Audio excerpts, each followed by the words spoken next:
الحمدللہ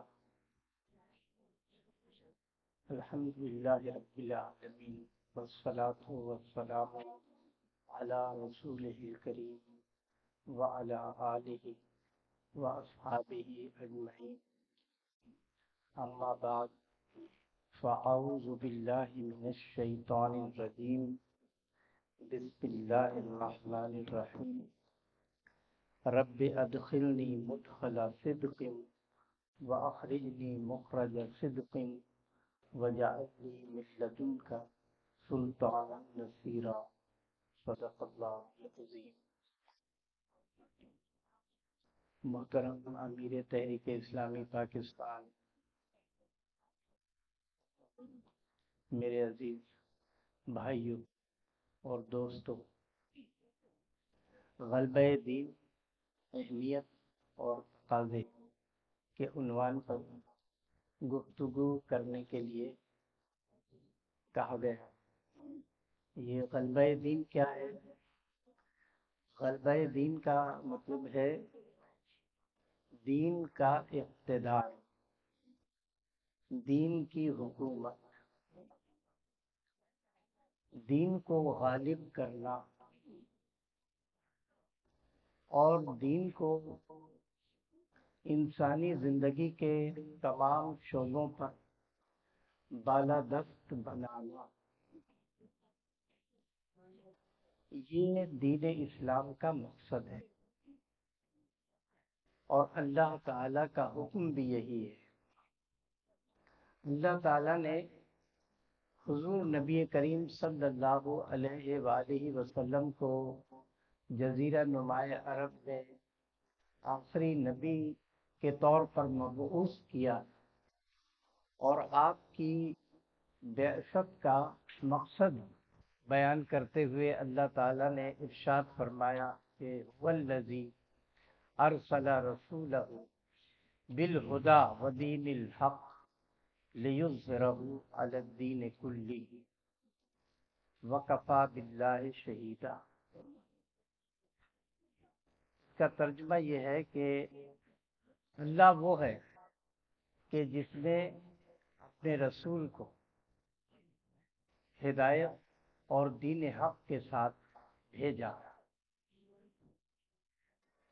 اور اس لیے بھیجا تاکہ یہ اس دین حق کو دوسرے تمام ادیان پر زندگی گزارنے کے جو دوسرے طریقے ہیں ان تمام طریقوں پر غالب کر دے۔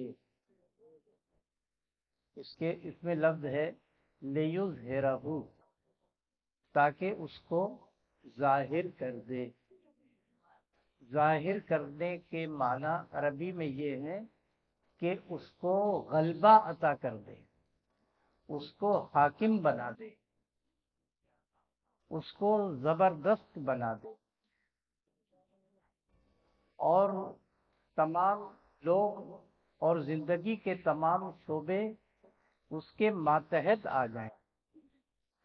اس کو اظہار دین کہتے ہیں، اس کو غلبہ دین کہتے ہیں۔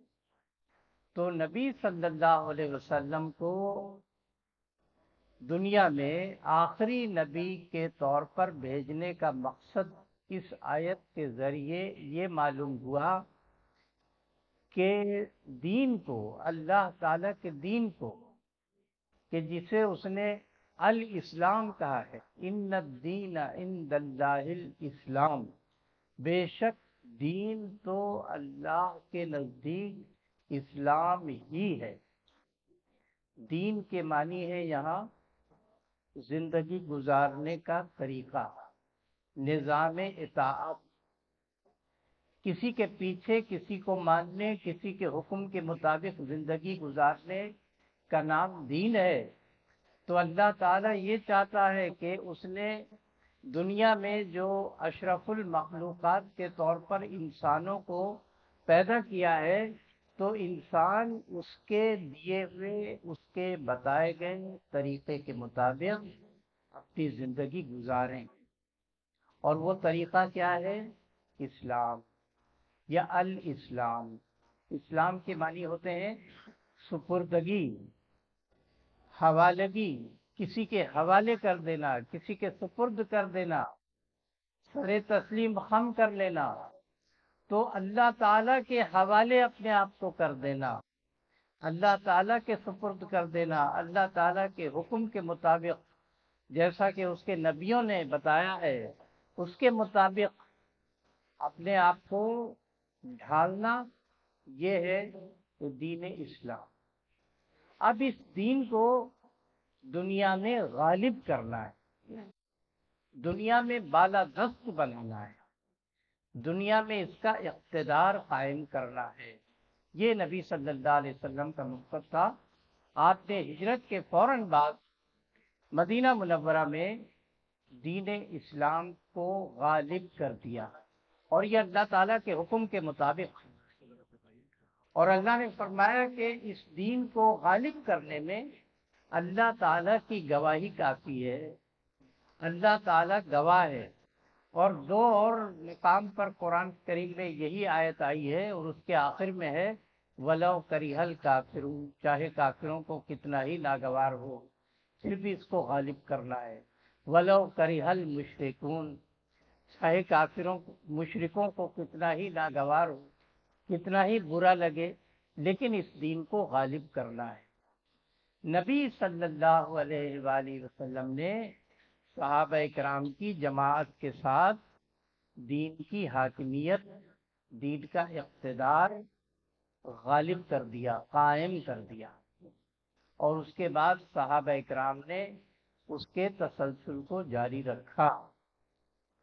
لیکن اب وہ دین اس شکل میں، اس طریقے سے نافذ نہیں ہے، غالب نہیں ہے جس طریقے سے کہ نبی صلی اللہ علیہ وسلم نے اس کو قائم، غالب، نافذ کیا تھا۔ تو اب امت مسلمہ کی ذمہ داری ہے، امت مسلمہ کے ایک ایک فرد کی ذمہ داری ہے، ایک ایک مسلمان کی ذمہ داری ہے کہ وہ اس دین کو دنیا میں غالب کرے، دنیا میں اس کو قائم کر دے، یا دنیا میں اس کے اقتدار کو قائم کر دے۔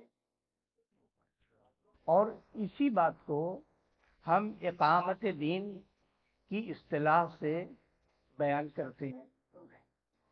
کبھی اس کو ہم قیام دین کہتے ہیں، کبھی اس کو ہم غلبہ دین کہتے ہیں، کبھی اسی مقصد کو اور اسی غرض غایت کو ہم حکومت الہیہ کے نام سے بیان کرتے ہیں۔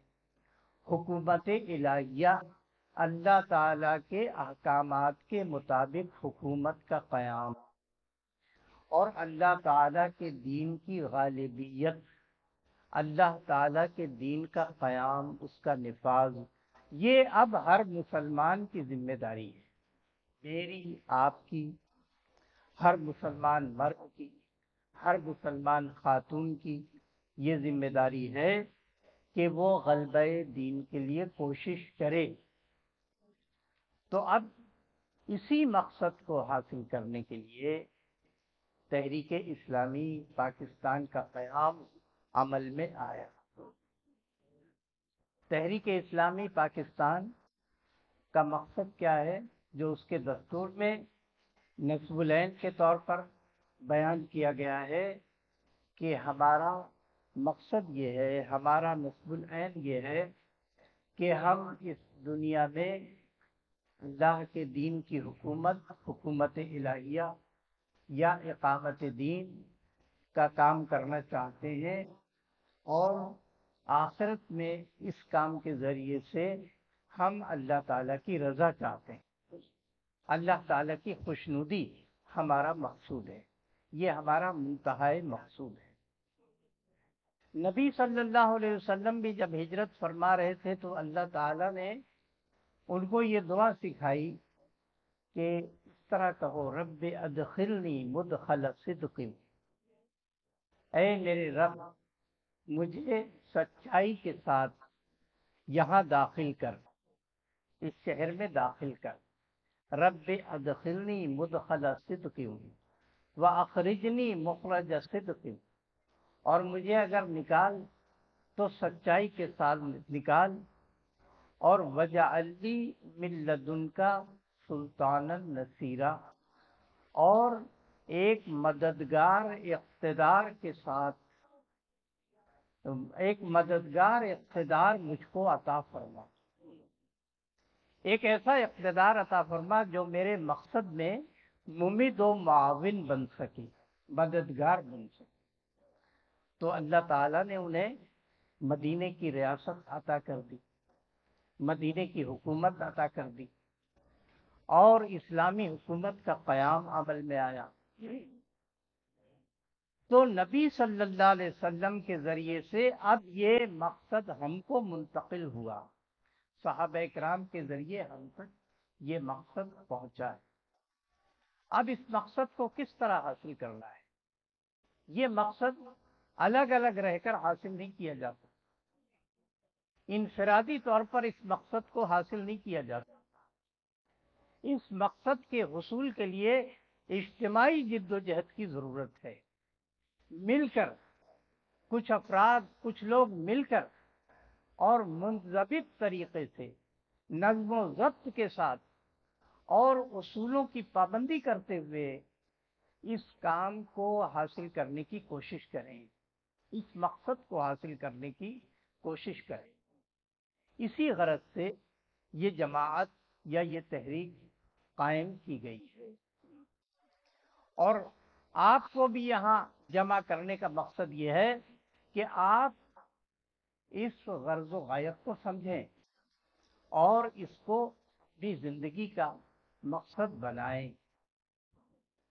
تو اب اس کی اہمیت کیا ہے؟ اس کی اہمیت یہ ہے کہ حکومت الہیہ کے بغیر، اقامت دین کے بغیر اس دنیا میں ظلم کا نظام چلتا رہے گا۔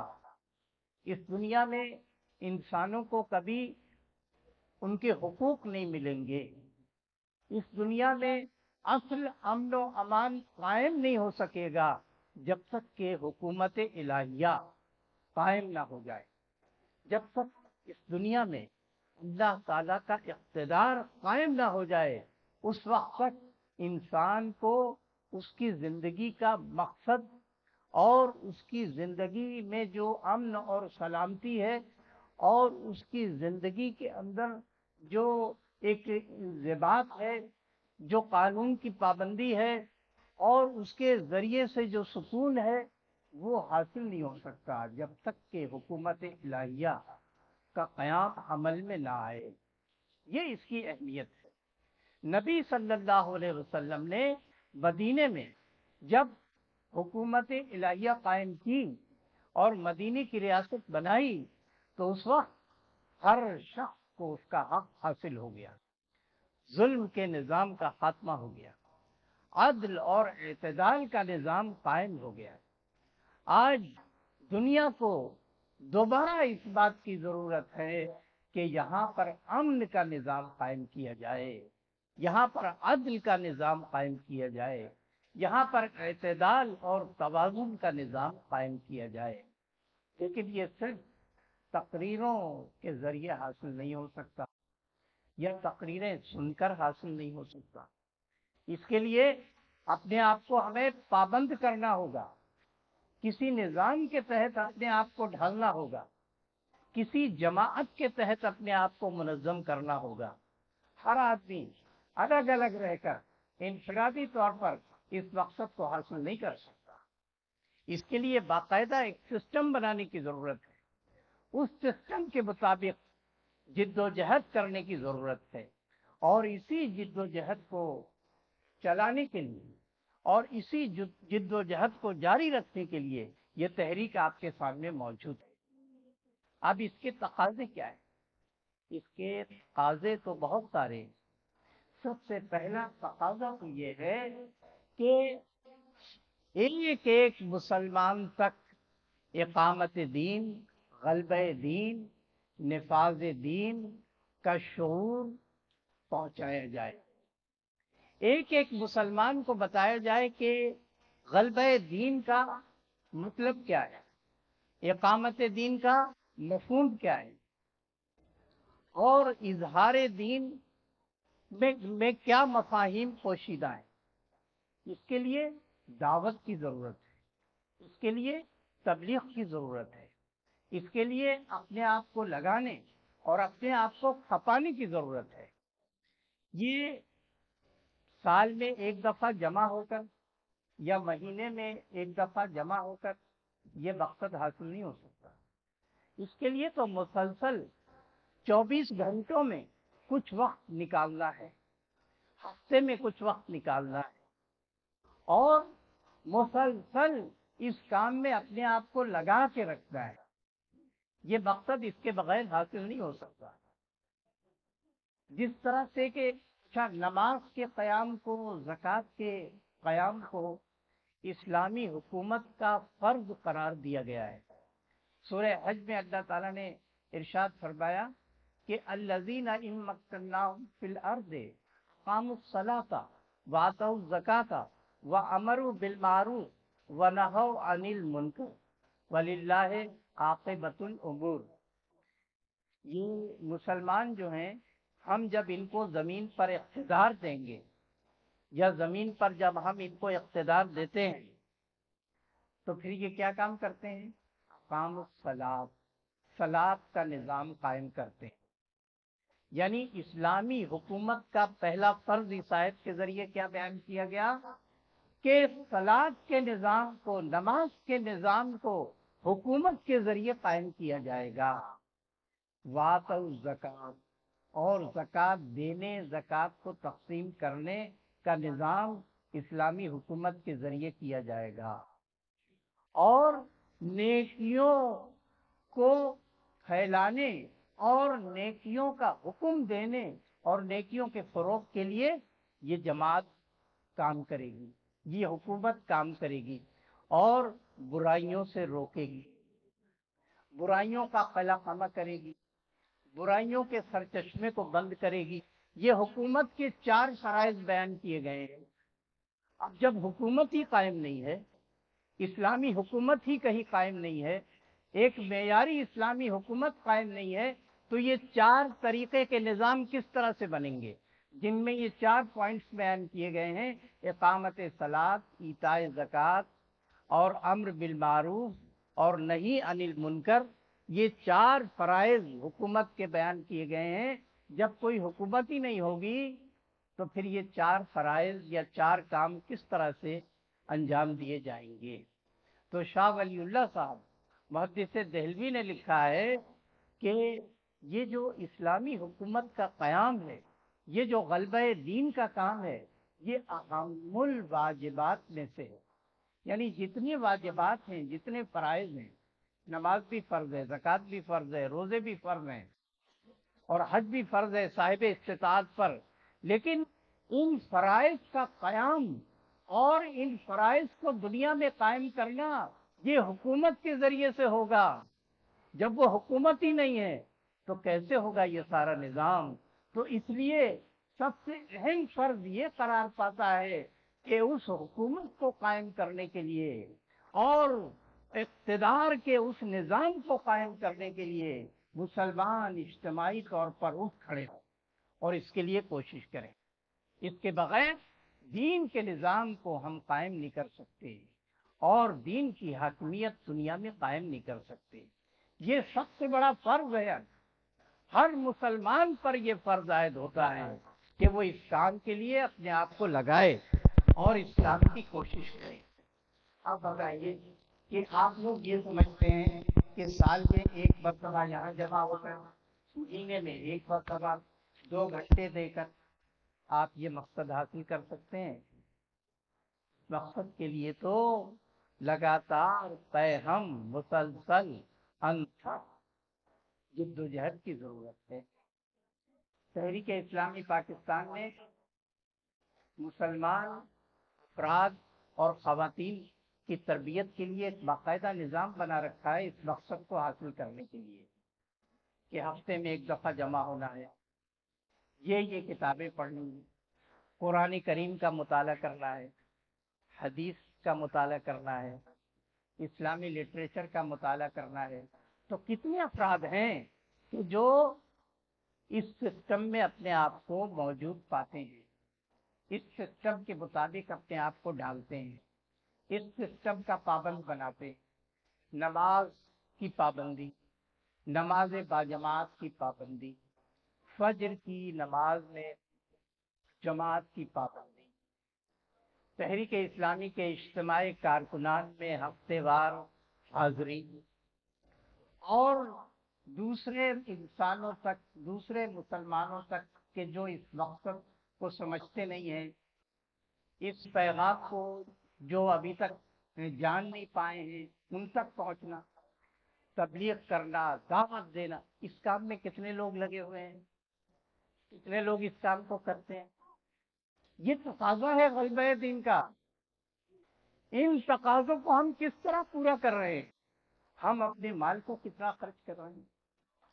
ہم اس مقصد کو حاصل کرنے کے لیے جو ہے کتنا مال لگا رہے ہیں؟ یہ ہمارا اور آپ کا یہ فرض ہے کہ ہم اس کا جائزہ لیں۔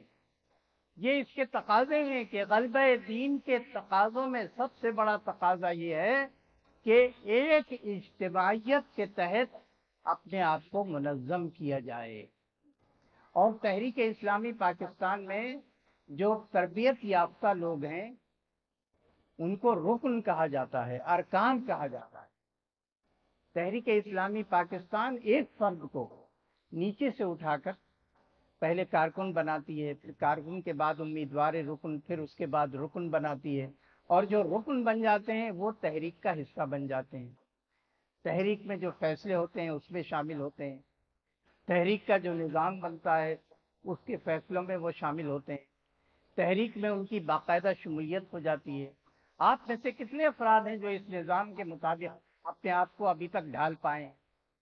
ابھی تک اس نظام میں اپنے آپ کو جنہوں نے لگایا ہے کتنے افراد ہیں؟ تو اب یہ ہمارے لیے لمحہ فکریہ ہے، ہمارے لیے یہ غور کرنے کا مقام ہے کہ جو سب سے بڑا فرض ہے، جس فرض کے قیام پر جو ہے اقامت صلاۃ کا نظام قائم ہوگا، جس فرض کے قیام پر ایتاء زکوٰۃ کا نظام قائم ہوگا، اور امر بالمعروف اور نہی عن المنکر کا نظام جس فرض کے قائم کرنے پر قائم ہوگا، اس کے لیے ہم ابھی کوئی کوشش ہی نہیں کر پا رہے ہیں، اس کے لیے ہم بالکل غافل ہیں۔ کتنا ہم لوگوں تک پہنچتے ہیں، کتنے گھروں میں ہم دعوت دیتے ہیں، کتنے افراد کو ہم نے اپنے لٹریچر سے جو ہے یہ آگاہ کیا ہے، اور کتنے لوگوں تک ہم نشور رسالہ پہنچاتے ہیں، اور کتنا خود پڑھتے ہیں، یہ ہمارے سوچنے کا مقام ہے۔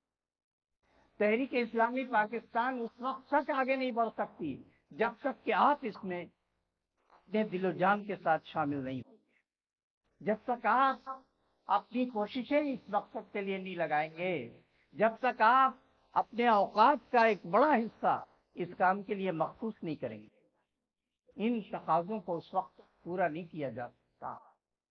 تو آج ضرورت اس بات کی ہے کہ ہم اس کے لیے کوشش کریں، صحابہ اکرام کی زندگیوں کا ہم مطالعہ کریں، صحابہ اکرام نے کس طرح سے اس مقصد کو حاصل کرنے کے لیے اپنی جان و مال صرف کی۔